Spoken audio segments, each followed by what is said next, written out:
বাংলাদেশের নারীদেরকে তাদের এইসব অধিকারের নামে ঠকানো, তাদের এইসব অধিকারের চকমকি রূপ দেখিয়ে তাদেরকে আসলে বঞ্চিত করার কাজটা সেকুলার সমাজের জন্য সহজ হয়ে গেছে।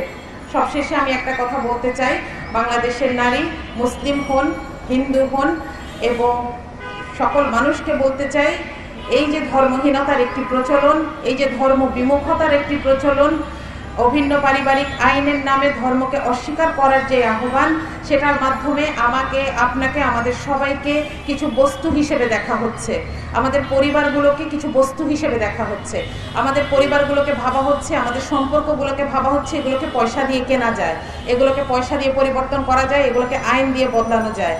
দয়া করে এই জায়গাটায় যাওয়ার আগে আমাদের মুসলিমদেরকে, আমরা যাদেরকে ইসলাম প্রিয় জনগণ মনে করি, আমাদের নিজেদেরকেই সচেতন হতে হবে। তিনি মুসলিম খলিফাদের বিভিন্ন ফতোয়া, বিভিন্ন নিয়ম কানুনের ভুল ধরতেন এবং তাদেরকে মেসেজ পাঠাতেন, কিন্তু আমরা আমাদের আলিমদেরকে এখানে দেখি না। আমরা যদি বাংলাদেশের ইতিহাসের দিকে তাকাই, বাংলাদেশে মাদ্রাসা প্রতিষ্ঠার ইতিহাস 150 বছরের চেয়েও পুরনো, কিন্তু এখানে আমাদের মহিলা আলিমরা কথা বলেন না, আমাদের যারা পুরুষ আলিম আছেন তারাও মহিলাদের অধিকারগুলো নিয়ে কথা বলে না। আমরা যাদেরকে ইসলাম প্রিয় বলি, আমরা এটা নিয়ে কথা বলছি না। একটা সময় আমাদের নারীদেরকে এটা দিয়ে ভোলানো হচ্ছে।